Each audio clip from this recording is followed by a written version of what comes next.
జీవితంలోని ప్రతి క్షణము నిర్ణయాల మీదే ఆధారపడి ఉంటుంది. ప్రతి ఒక్క అడుగులోనూ రెండవ అడుగు గురించిన నిర్ణయం తీసుకోవలసి వస్తుంది. ఇక నిర్ణయం తన ప్రభావాన్ని వదిలే వెళ్తుంది. నేడు తీసుకున్న నిర్ణయం భవిష్యత్తులో సుఖానికో లేక దుఃఖానికో కారణమవుతుంది. కేవలం తనకే కాదిది, తనతో పాటు తన కుటుంబానికి, అలాగే రానున్న తరతరాలకు కూడా.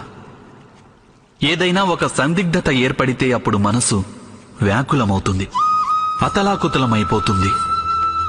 నిర్ణయించుకున్న ఆ క్షణం యుద్ధమే అవుతుంది. ఇంకా మనసు రణభూమిగా మారిపోతుంది.